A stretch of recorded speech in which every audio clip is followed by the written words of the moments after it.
আসসালামু আলাইকুম বন্ধুসকল, কেনে আছে সকলোৱে? আশা কৰোঁ সকলোৱে ভালে আছে। মই ইয়াত ভালে আছোঁ, আল্লাহ তাআলাৰ কৃপাত। তো আজি মই কিছুমান নতুন বস্তু লৈ আহিছোঁ। চাওক, ইয়াতে আছে নম্বৰ 1 অনিল। অনিলে কৈছে, আই প্লে ফুটবল।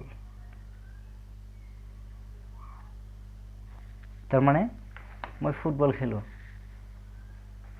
আকৌ বিয়ে কৈছে বিমলে কৈছে, so do I, ময়ো খেলোঁ। ইষাৰ ভাষা এতিয়া হয়তো বহুত চিম্পল লাগি আছে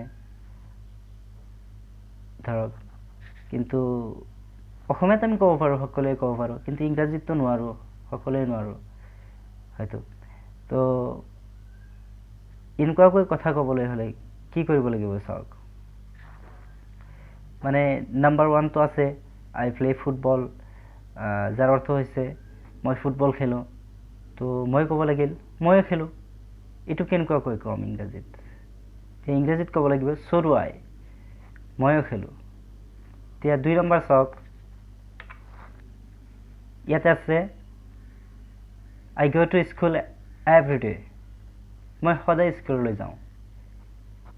এতিয়া ক'ব লাগিল ময়ো যাওঁ। ইংৰাজীত কেনেকুৱাকৈ ক'ম?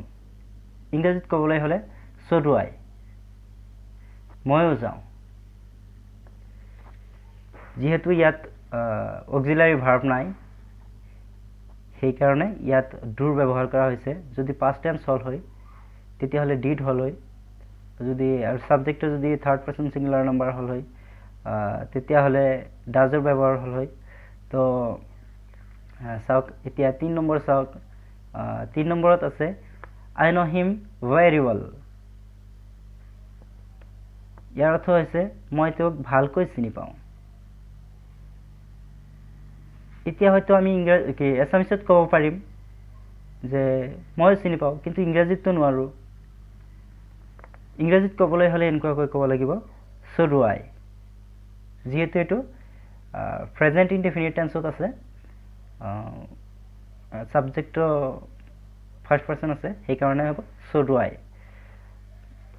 এতিয়া চাওক 4 নম্বৰটো চাওক। 4 নম্বৰটো আছে I live in গুৱাহাটী, মই গুৱাহাটীত থাকোঁ। তো বিয়ে কৈছে, মানে বিমলে কৈছে so does my elder brother, মোৰ ককাদেউ গুৱাহাটীত থাকে। চাওক, এনেকুৱাকৈ চাওক। আৰু 5 নম্বৰত চাওক। এতিয়া 5 নম্বৰত আছে ৰাজু came yesterday, ৰাজু কালি আহিছিল। এইটো আকৌ পাষ্ট ইনডেফিনিট হৈ গ'ল। তো চাওক, পাষ্ট ইনডেফিনিটত কেনেকুৱাকৈ হয়। এতিয়া ক'ব লাগিব, অসমীয়াত হ'লে সকলোৱে জানো যে ময়ো আহিছিলোঁ, এনেকুৱাকৈ ক'ম, কিন্তু ইংৰাজীততো নাজানো। ইংৰাজীত ক'বলৈ হ'লে so did I, ময়ো আহিছিলোঁ, এনেকুৱাকৈ হ'ব so did I। নম্বৰ 6 চাওক, I lived in Guwahati, মই গুৱাহাটীত বাস কৰিছিলোঁ। ইয়াৰ উত্তৰত হ'ব বিমলে কৈছে, এতিয়া বিমলে কৈছে so did ৰাজু, ৰাজুও বাস কৰিছিল। তাৰমানে গুৱাহাটীত বাস কৰিছিল। নম্বৰ 7 চাওক, ইয়াতে আছে কৈছে I can swim, মই সাঁতুৰিব পাৰোঁ। ইয়াত অক্সিলাৰী ভাৰ্ব আছে। অক্সিলাৰী ভাৰ্ব থকাৰ কাৰণে ইয়াত ডু ডাজ ডিডৰ কোনো বস্তুৰ প্ৰয়োজন নহয়, কোনো ভাৰ্বৰ প্ৰয়োজন নহয়, কেৱল অক্সিলাৰী ভাৰ্ব ব্যৱহাৰ কৰিলে হৈ যাব। তো বিয়ে এতিয়া কৈছে so can I, ময়ো পাৰোঁ। তো নম্বৰ 8 চাওক। এতিয়া নম্বৰ 8 আছে I'll go tomorrow, মই কাইলৈ যাম।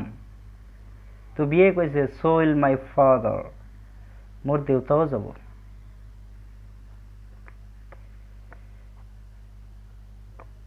এনেকুৱাকৈ কৰি থাকিব। নম্বৰ 9 চাওক, হি ইজ এ প্লেয়াৰ, তেওঁ এজন খেলুৱৈ। তো বিয়ে কৈছে so am I, ময়ো খেলুৱৈ। ইয়াত আই থকাৰ কাৰণে এম হৈছে। so number 10 চাওক, number 10 চাওক, ইয়াতে আছে he is good, তেওঁ ভাল। কৈছে অনিলে কৈছে he is good,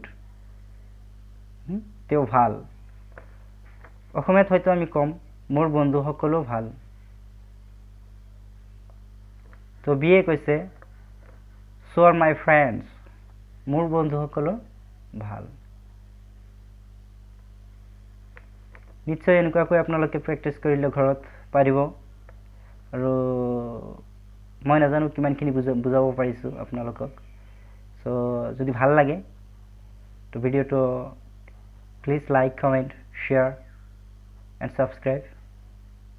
আৰু এই ধৰণৰ নতুন নতুন ভিডিঅ' পাবলৈ আপোনালোকে বেল আইকনটো ক্লিক কৰিব।